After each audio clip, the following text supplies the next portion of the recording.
So guys, what we all can see here is this GBP card.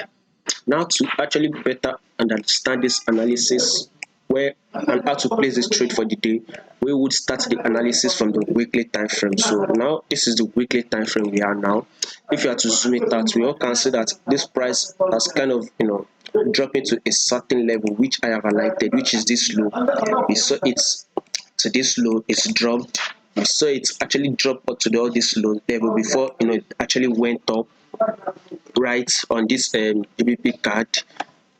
We also saw it reacted at this level also, by the way. So I mean, basically it went up and now it is at that same level on our weekly time frame. But one thing is that we would be expecting a rally movement upward, right? That is what we'll be expecting, but it is not a time to actually get it. Possibly next week or next 2 weeks, we should actually start seeing that rally movement. As of this week, we should continue to go bearish. As if, let's say it this way, if you have to see the analysis from here, right, you all can see that we are actually bearish. One, second is that the price is below the 10-period moving average, right? So I mean, basically we would want to trade what we see and not what we think. Thereby we need to go bearish, except the price starts giving us a bullish move, then we will continue to go bullish. But see it this way, we are on a bearish move, right? This is an impulse move downward. We add a correction here, we add another impulse move downward, a correction was made here, we add another impulse move downward. Basically all this impulse move downward we are having was breaking the previous lower lows, then a correction was made, another impulse move, right, which broke the previous lower lows, and now we are on a correction level. Let's see if you have that correction level to hit this our 10-period moving average. So basically, since we are on a correction level, we are to go bullish, right? So basically, since we are on a correction level, we would want to actually go long on our GBP against our card. So that is what we'll be aiming for. Now to the daily time frame. Basically, what we can see on this daily time frame is kind of like an uptrend move. This was an uptrend move. You can see on the daily time frame there was a correction that was made there.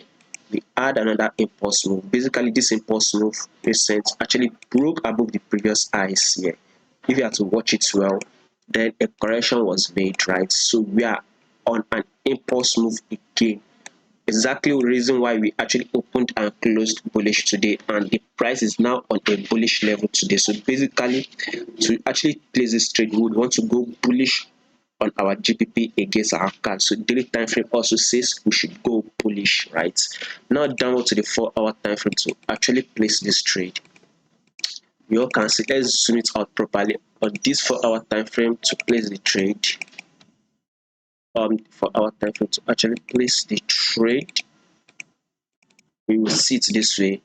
We would want to see this for our time frame to break this ice, but or to get to this ice, let's just imagine this for our time frame is actually ranging, right? Let's just imagine it is actually ranging. Then we would want to see it actually roll up to hit this resistance level. That would be about 74 pips more movement upward. So basically, if you have to take this trade early enough as you are watching it, then you should be able to grab close to 70 pips.